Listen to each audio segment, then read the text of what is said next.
welcome. I am here with Bay Area photographer Alicen Holmes. Whoa, she is here in Cali, in the West Coast. And we are getting ready to talk with Allison, get to know her. She is just an awesome, wonderful, fantastic landscape photographer, showing beautiful images up here in the northern part of California. So I will take this moment to say, welcome, Allison. Thank you, Angela. So happy to be here. I'm a great fan of your work.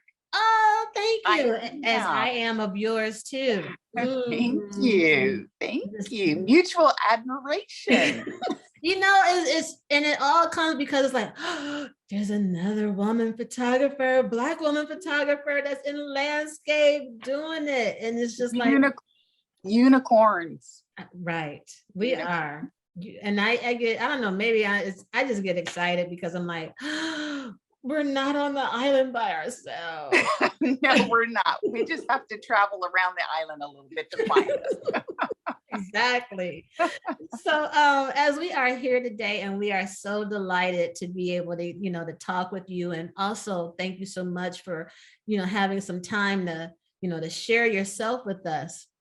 So I want to, kind of jump in and just, talk about you.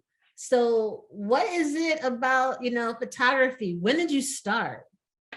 I started, so I have a daughter, she's older now, but when she was younger, she was a dancer. And I remember exactly when I started because I was in the dance studio watching her dance, and there was a dad there who had a DSLR, and he was taking pictures of his daughter. And so he was showing some of the moms his pictures, and I was in such admiration of the quality of these photos that he was taking of his daughter.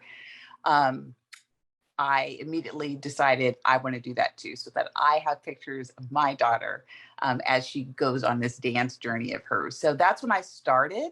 And I then sort of migrated into more of landscape photography. I admire people who take portraits and family pictures and, pictures of people. But that's not my thing. I like nature. I love being outside. My passion in life is travel. So travel photography is what I love to do. You know what? I'm glad you brought up travel. I think if I remember correctly, you also have travel photography listed on your website, right? Yeah. Yes. Okay. So yeah. I have to ask this question. Favorite place?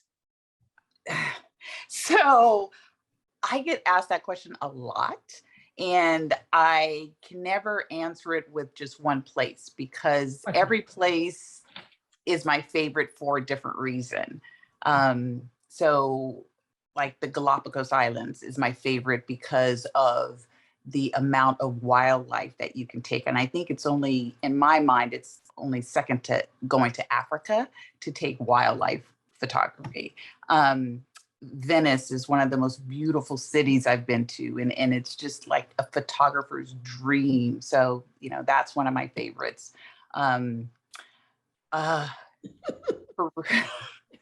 Peru. It's okay. Go ahead. I love this. Because I'm travel starved because of the pandemic, and so now I'm like going down memory lane, thinking of these places that I can't go now because of this pandemic. But Peru is another one that I, and this may be a question that you ask later on. But that's fine. Sorry to jump ahead. Go ahead. But Peru. That was a location that I never would have gone to had I not been a photographer. It would have never. We started in Lima, and then we went to the Sacred Valley, and then we went to Cusco, and of course Machu Picchu. Mm-hmm. But that would have been a country that would have never crossed my mind. I've been a photographer, and I had friends who had gone to Peru, and they said to me, "You're a photographer. You have to go to Peru. You would love it." I'm like, Peru? I don't know. And thank goodness for your friends. What's that? Thank goodness for your friends. I know. They knew.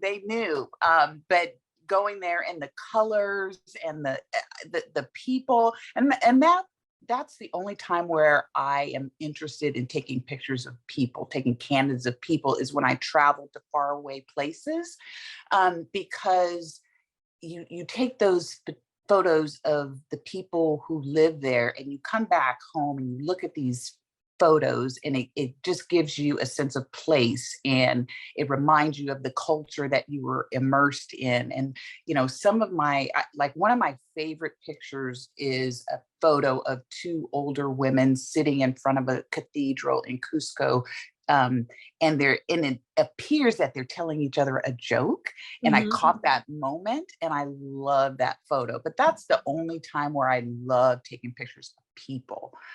So yeah, so Kind of long like that street photography type of thing. You're capturing the whole culture, be it the area, but also the people.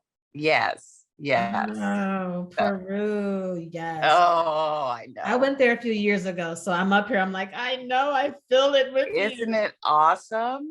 Oh, I loved it.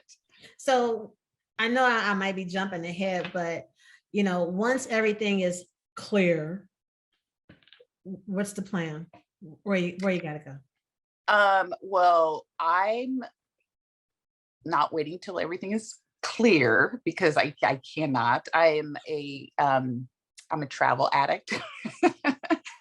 self-described travel addict. So I put in my COVID time. I've quarantined, I've vaccinated, I've done everything. So in 2022, I'm out there. So I am going to Greece, and I'm going to Turkey next year.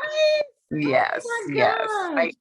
I really gotta, really get back into the true travel photography. I've, during the pandemic, I focused a lot on landscape because that's all I had. But which is not a bad thing. I love doing it, but I really, really miss the international travel. So, let me touch on that, since you brought up, the pandemic right now and kind of being home front. Have you found yourself wanting to explore more around the area that you're in? Yeah, I think that was the beauty. If we can find a silver lining with the pandemic, that was the beauty of the pandemic. And that whole year, last year, forced me to sort of figure out what I could go out and photograph in my own area. As you know, I live in Northern California. I had never been, up to the Southern Oregon coast. And we did a 1-week road trip up the coast of Northern California, through the Redwood Forest, up to the Southern Oregon coast. And it is spectacular. It is so beautiful. And I'm slapping myself because I'm like, why have I not done this before? There were so many places that we did just in the car that we take. I mean, for me, I am so quick to get a passport out and get on a plane and go somewhere far away, but there's so much beauty in my own backyard, and I took it for granted forever. That the pandemic really forced me to look around, and literally I would pull up Google Maps on my computer and look to see what is within driving distance that I could get to, that I could take photos at. So with your travel, have you touched upon other places outside of California in Southern Oregon? Within this last year, you mean? Well, period, like domestically in the US. Are there any other places in the US that you're like, let me just check that out? So this is crazy.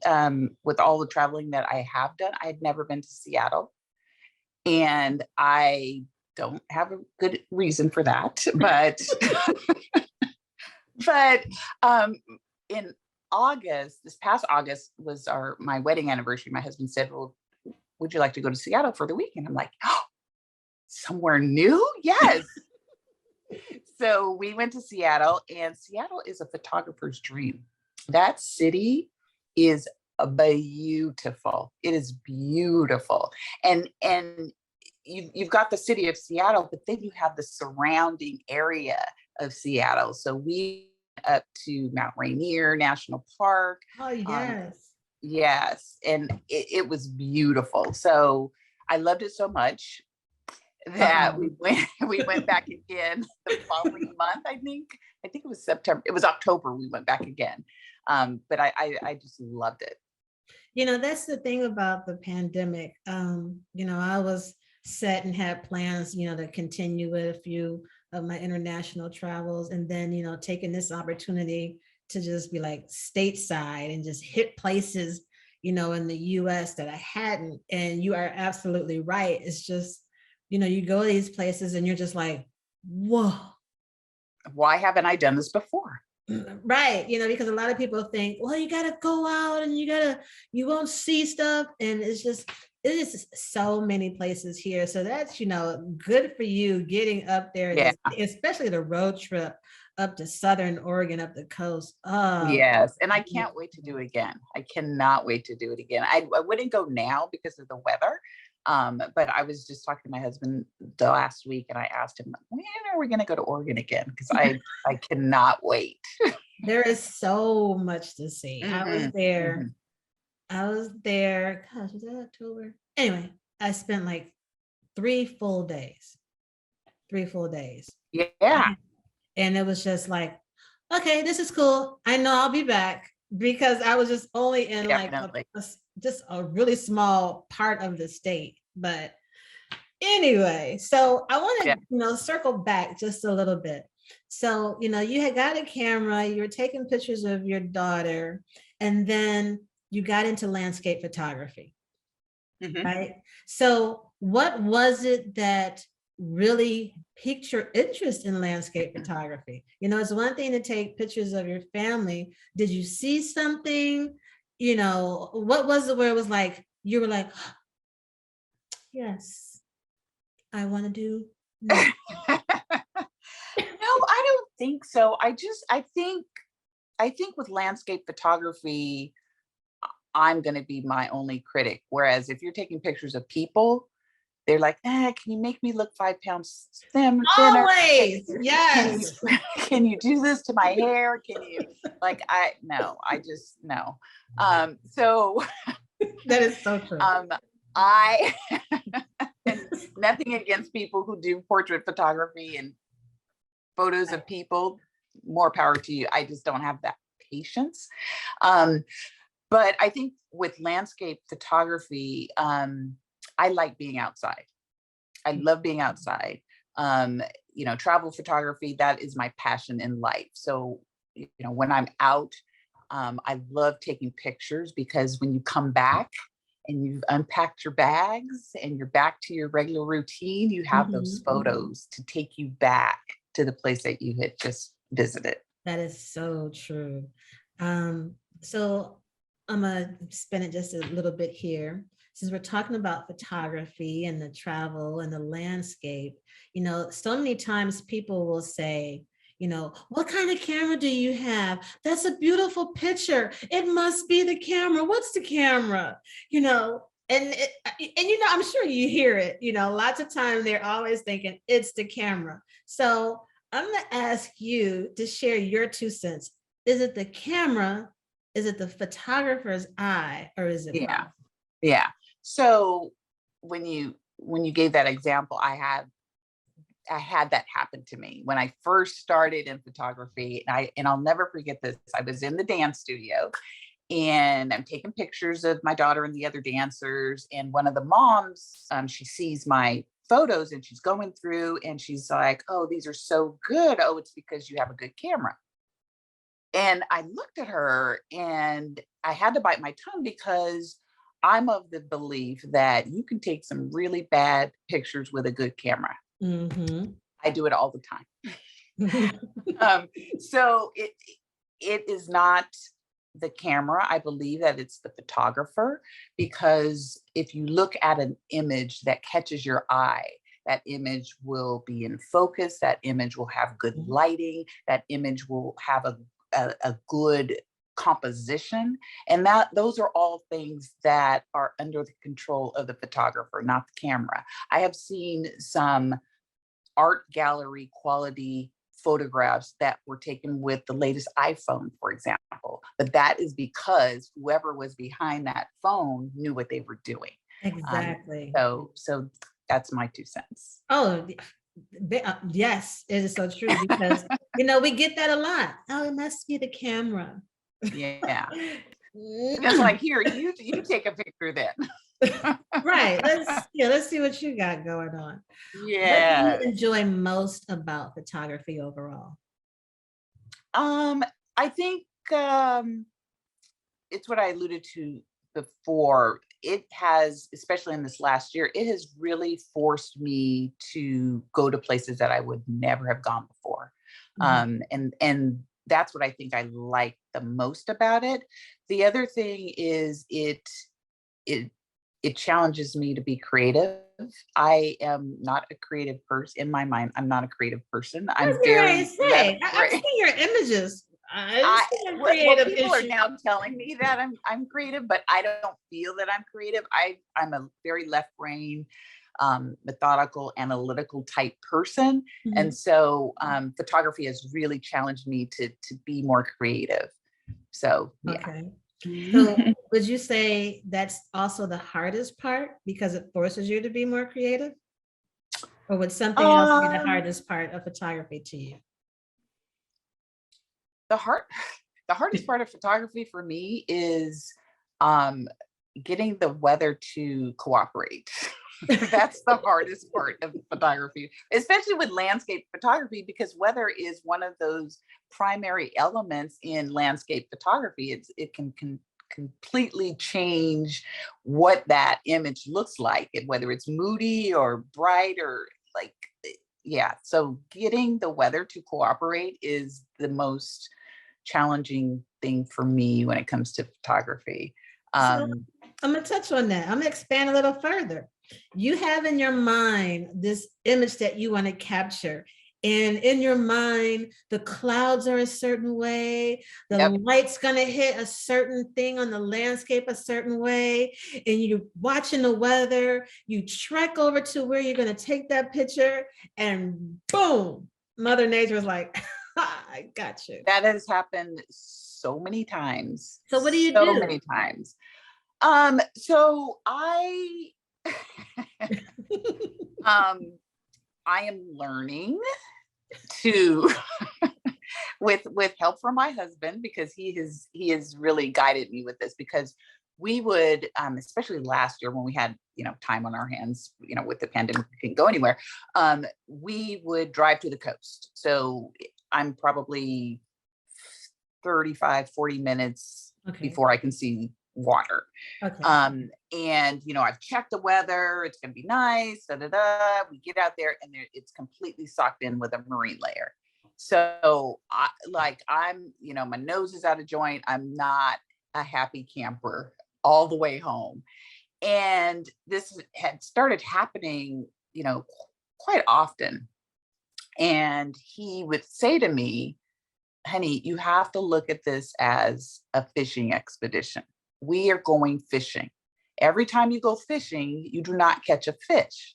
So, and he's, because he's driving me, but seeing him not disappointed because I left empty-handed, then who am I to be disappointed? Right. So that has been a challenge for me. It's not as bad as it was like a year ago. I was not happy if we traveled somewhere and I came home with nothing, or took a bunch of shots and, I didn't like any of them. So I'm getting, I'm becoming softer and gentler on myself in that respect. I like that.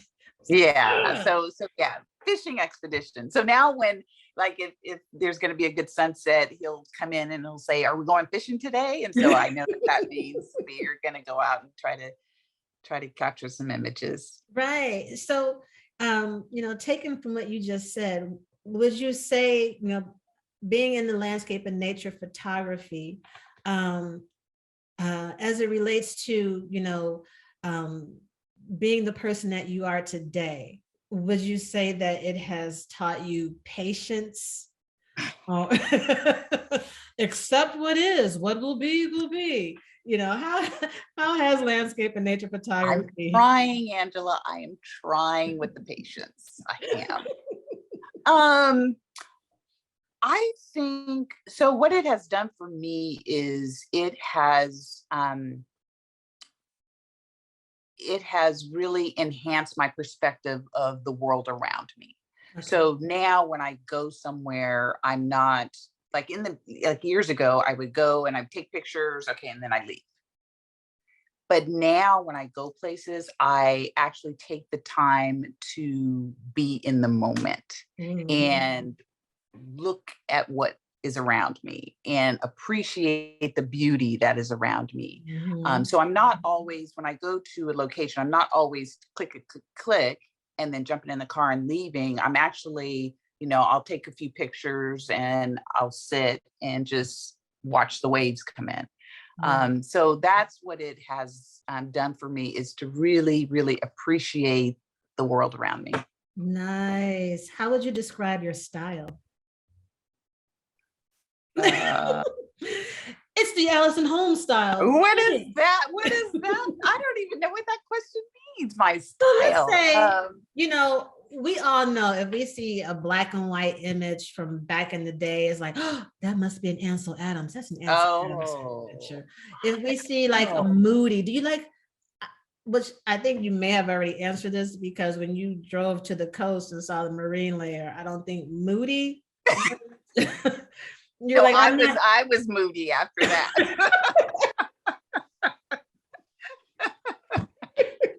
There's your Moody. All right, yeah. So would it be safe to say that you are more attracted to like the yeah. So I am drawn to, and I didn't realize this until I started looking at some of my photography. I'm drawn to water. I love photographing water, moving water. Okay. So, especially like on my Instagram page, I had to like be careful, because I'm like, oh, these pictures are water. I need to like switch it up a bit. But I'm drawn to water, waterfalls and the seascapes. And, I love water. And I take a lot of photos during sunset and sunrise. Like, I don't shoot during the middle of the day. It's not very often do I shoot in the middle of the day. It's always really early in the morning or at dusk. Yeah, and that's where you have that marine layer type thing rolling in. Exactly. We get a lot of that here in San Diego. Yeah. And it's just, it's so crazy. I'm like, oh, because there's been times where I'm like, I'm gonna go get the sunset. And the closer I get, I'm like, oh, there's a wall of the marine layer. Never mind. Yes. What's been your most challenging shoot? Whether it's been stateside or whether it's been in your travels, where you're like, I'm here for 12 more hours. I need to get that shot. I need to get it. Challenging. I think,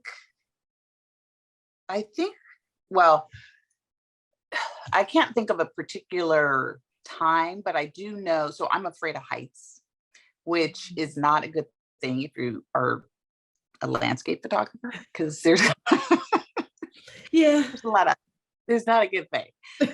So anytime I am trying to capture something where I'm gonna have to hike and there's like a drop off, or we're gonna have to drive somewhere and it's like a windy road and there's a drop off, that's challenging for me. I have tried to overcome it, but it is what it is. It is what it is. So anything that has to do with heights. So if you see a photo that I've taken, that, if I post something and you see that, oh, she was up high, just know that it was not fun. So I can get in the comments and be like, go Allison. was not fun. So yeah. Heights. Yes, right. Literally. Yes, I Yeah. So understand. yeah, so that would be challenging for me. I think one photo shoot that I did May 26, 2021 was the lunar eclipse. And I was determined to get this shot because I've not had, up until then, I had never had success in shooting the moon. And I could not understand how people were getting these beautiful pictures of the moon. And when I take the picture, it's like this bright blob. And so, I'm on YouTube. I'm like, how do you shoot the moon? And so May 26th of this year, there was this trifecta. It was a super moon, it was a lunar eclipse, and so I said, okay, I want to do this. Like, if I can't get this shot, then I'm done with the moon. We will never have a relationship, but I'm going to try to get this shot. Okay. And so we drove up to San Francisco, and I had already plotted out where I wanted to be and all of that. And I get there, and there's like photographers already there. And so I shot the moon, and I got home because the eclipse was like at, I don't know, 4 a.m, I think. And so we got home at maybe 5, and I couldn't go back to bed because I wanted to see if I got the moon. And I put it on the computer, and I got the moon, and I was elated. Yay. I was so happy. But that was a personal challenge for me, to see if I could do it, and I did it. So good for you. Yes, capturing the moon, can be pretty tricky, but the fact that you got up, you got there, and you weren't discouraged because there were other photographers who were probably looking at you like, oh, you're just now getting here. Right. And you plotted, you planned, and you were determined, and you researched, that's the whole thing. And that is so fun to do, right? Yes. And I can just imagine you, pulling it up on the computer, and you're just I was so happy. So happy. Like, high five, honey, I got it. He had gone back to bed. Oh. I mean, because it's still like 5 a.m. We got up at 2:30 that morning. Mm-hmm. And so we drove to the city, we come back, and he's like, I'm going back to bed. I'm like, yeah, I'm going back to bed too, but I just got to see if I got it. I was so excited, and I didn't have the heart to wake him up because he was a trooper and took me out there. So I waited till he got up to show him. Good. Right?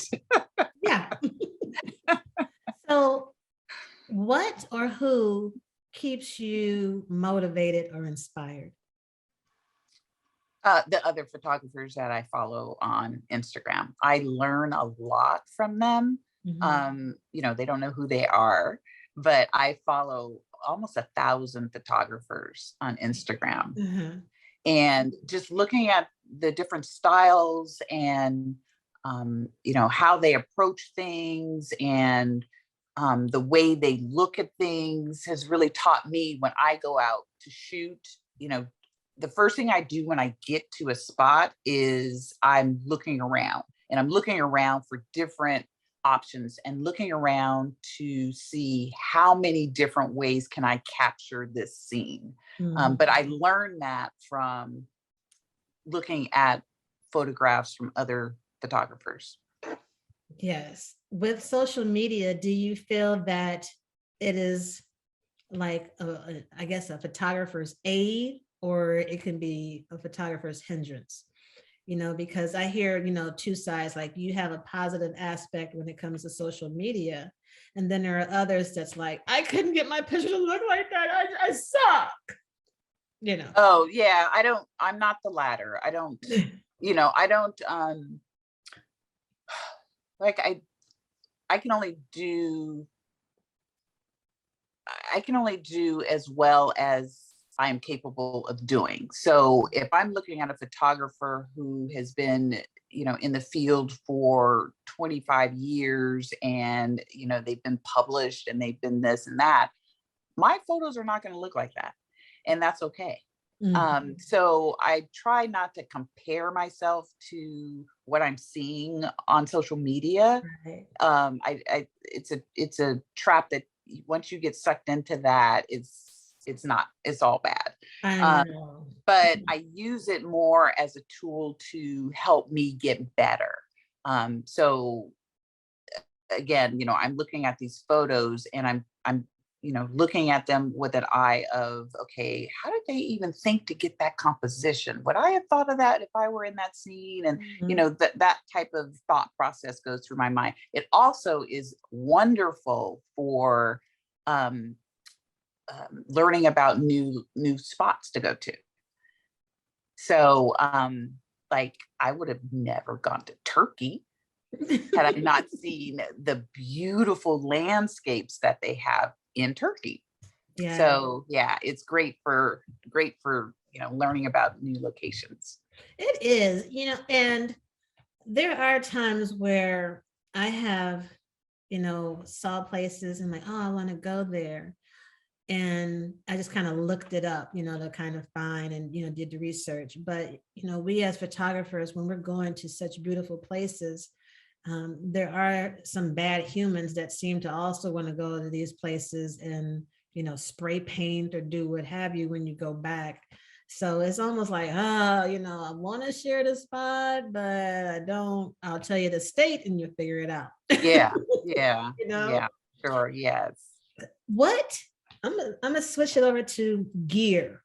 What Okay. is the one thing in your camera bag that you have to take with you? It doesn't necessarily have to be a lens or anything, or it may not be in your camera bag, but when you're going out shooting, what is the one thing that you have to make sure that you're taking with you? My iPhone. And the reason, and I'll give you another one because everyone has their iPhone with them. But the reason I take my iPhone is I use it sometimes when I'm looking for different compositions. I'll take a photo with my iPhone first because I Okay. have the composition in my head. Mm-hmm. But before I pull out my actual um, Canon camera, Yeah. I'm um, sorry. Did you say Canon? Canon, Ah. before I pull out my camera, I want to see what that composition looks like on my iPhone screen. So that's one. But the other thing that I try to always have with me is my headlamp because Okay. I'm up there at night a lot, Mm-hmm. or before the sun comes up or after the sun goes down. My headlamp. My husband and I. So I bring up my husband a lot because he goes with me when I shoot. Okay. Um, Mm-hmm. because, like I said, I'm out at night a lot, Mm-hmm. and just for safety reasons, he goes with me. Absolutely. But we were up north of San Francisco, I think it was about a year ago, taking a picture of a beach. And I wanted to get the Milky Way. The Milky Way was out that night. And Mm-hmm. so, I'm shooting, and the Milky Way, as you know, there's no moon during a Milky Way, so it's going to be Right. dark. So I finished shooting and we were out there by ourselves at this point. There was one other photographer there, and we start leaving to go back to the car, and it's pitch dark, but I had my headlamp. Okay. Great. So that's one of the reasons why I always try to have my headlamp with us, because we would have been in some big trouble. So your husband didn't have a headlamp either? He has one too. Now let me ask you this question. For those who don't go those extra steps to be in certain areas when it's dark or what have you, share with them as far as the headlamp and what type, as far as do you have a headlamp that just beams just white?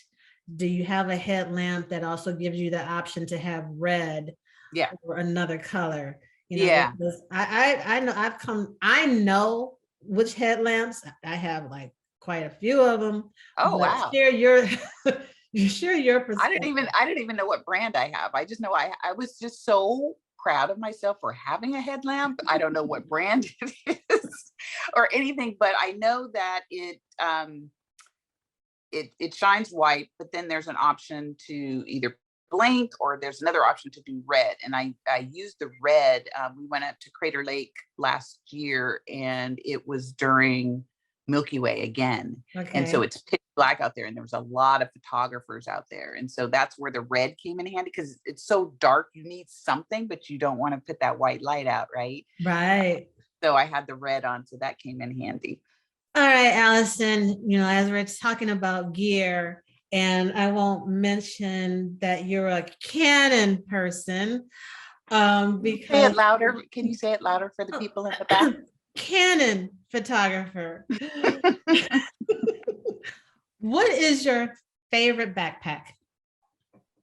Oh, I only have one backpack Okay, that's fine. I've ever used. I have a like a Case Logic sling bag. Okay.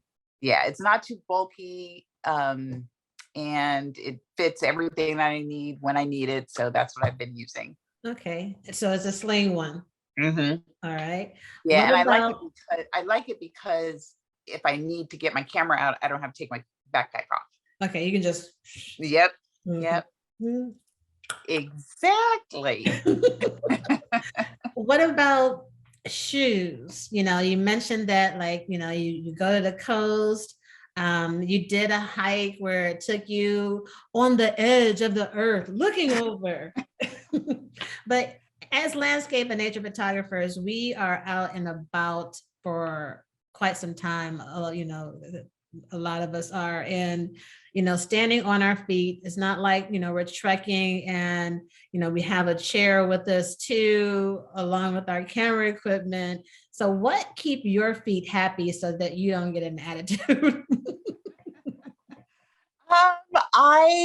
It depends on where I'm shooting, but if it's just easy hiking, I just wear a pair of Reeboks. Mm-hmm. If I'm doing something like last week I was in Death Valley National Park, and that terrain is very rugged. Mm-hmm. And so I wore like my Merrell hiking shoes. Okay. So yeah, those are the two that I typically wear. Now, with you being up in NorCal, I don't know about you, but like down here right now in San Diego, it's like 61, 62. And I'm like, it's a little cold. Do you have like your favorite warm jacket? I don't do